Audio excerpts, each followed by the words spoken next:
రాష్ట్ర వ్యాప్తంగా ఉన్న అన్ని పాఠశాలల్లో మౌలిక సదుపాయాలు, అడ్మిషన్ల వివరాలన్నీ డాష్ బోర్డులో పొందుపరుస్తామని మంత్రి నారా లోకేష్ అసెంబ్లీలో తెలిపారు.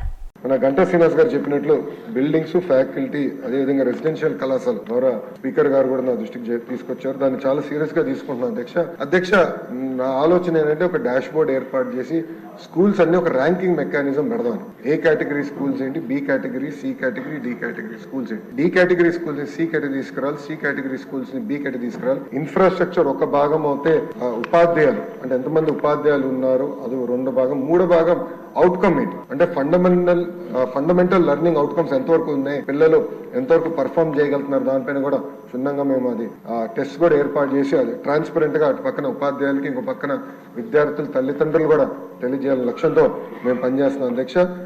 ఈ సభాముఖంగా గౌరవ సభ్యులు కూడా నేను కోరుతున్నాను అధ్యక్ష. డిసెంబర్ మొదటి వారంలో మెగా పీటీఎం ఏర్పాటు చేస్తున్నాం. గౌరవ సభ్యులందరూ దాంట్లో పాల్గొవాలని ఈ సభాముఖం కోరుతున్నా అధ్యక్ష. అంతేకాకుండా గౌరవ సభ్యులు కూడా నేను నోటు పంపిస్తాను అధ్యక్ష. ప్రతి సభ్యుడు కంపల్సరీగా ప్రభుత్వ పాఠశాలలకి నెలకి నీ పాఠశాల వెళ్ళి మాకు ఒక రిపోర్ట్ ఇస్తే ఆ రిపోర్ట్ చూసి మార్పులు చేర్పులు ఏం చేయాలి అనే దానికి నాకు ఫీడ్బ్యాక్ ఇస్తుంది అధ్యక్ష.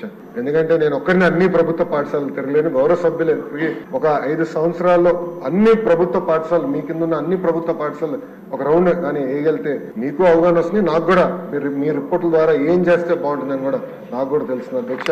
దయచేసి ఇది గౌరవ సభ్యులు కూడా సీరియస్ గా తీసుకోవాలని ఈ సభాముఖంగా కోరుకుంటూ ఆ నోట్ త్వరలోనే గౌరవ సభ్యులకి నేను డైరెక్ట్ గా పంపిస్తాను.